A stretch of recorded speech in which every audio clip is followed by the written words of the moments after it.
வணக்கம். நான் உங்கள் கோவிந்தராஜன். இது சப்தகிரி டிராவல் எக்ஸ்பி. கீழத்திருப்பதியில் கொடுக்குற எஸ்எஸ்டி டோக்கன் நிலவரம். இன்றைக்கி 2ஆம் தேதி வியாழக்கிழமை.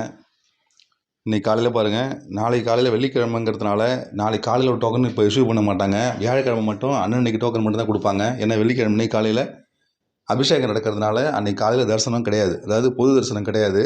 அதனால் நாளைக்கு காலைக்கான டிக்கெட்லாம் இன்றைக்கி இஷ்யூ பண்ண மாட்டாங்க. இன்றைக்கி மட்டும் தான் டிக்கெட் கொடுப்பாங்க.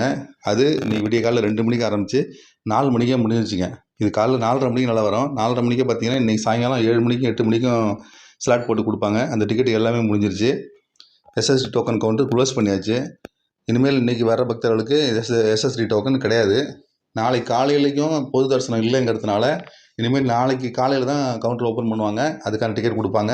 வெள்ளிக்கிழமை சாயந்தரத்துக்கும் சனிக்கிழமை காலைக்குமான டிக்கெட்டு நாளைக்கு காலையில் தான் இஷ்யூ பண்ணுவாங்க. இன்றைக்கி டோக்கன் முடிஞ்சிருச்சுங்க.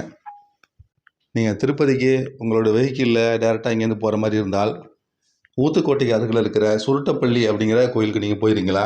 போய் வேணால் ஒருத்தர் ட்ரை பண்ணி பாருங்கள். இங்கே உலகத்திலேயே சிவன் பள்ளி கொண்டிருக்கிற ஒரே ஒரு ஸ்தலம் இந்த சுருட்டப்பள்ளியில் இருக்கிற ஸ்ரீ பள்ளிகொண்டேஸ்வர சுவாமி ஸ்தலம்.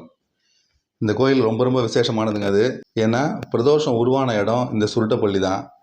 தேவர்களும் அசுரர்களும் ஒன்றா சேர்ந்து அமிர்தத்துக்காக பார்க்கடலை கடையும் பொழுது ஆலகாலம் அப்படிங்கிற ஒரு விஷயம் உருவானதுங்க.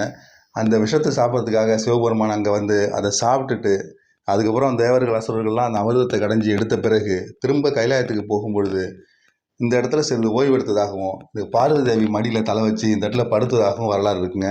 அந்த படுத்த இடம் தான் சுருட்டப்பள்ளி அப்படிங்கிறதுனால சிவன் பள்ளி கொண்ட குளத்தில் இந்த இடத்துல காட்சி அளிக்கிறாரு. இந்த இடம் சென்னையிலேருந்து பார்த்தீங்கன்னா 45 கிலோமீட்டர் தொலைவில் இருக்குங்க. ஊத்துக்கோட்டைன்னு ஆந்திரா பார்டரில் இருக்கும். அந்த ஊத்துக்கோட்டைக்கு பக்கத்துலேயே தான் இந்த சுருட்டப்பள்ளி கிராமம் அமைஞ்சிருக்கு. இந்த சுருட்டப்பள்ளி வழியாக தான் ஆந்திரா போகிற ஆந்திரா பஸ்ஸெல்லாம் போகும். நம்ம தமிழ்நாடு பஸ்ஸு இந்த ரூட்டில் எதுவும் போகிறதில்ல. ஊத்துக்கோட்டை வரைக்கும் தமிழ்நாடு பஸ் இருக்குது.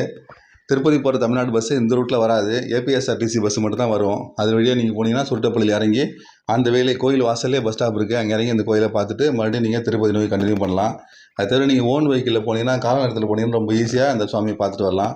பிரதோஷ காலத்தில் ரொம்ப ரொம்ப சிறப்பாக இருக்கிற அந்த கோயில் சிவபெருமான் பள்ளி கொண்டிருக்கிறதுனால ரொம்ப ரொம்ப சிறப்பாக கருதப்படுதுங்க.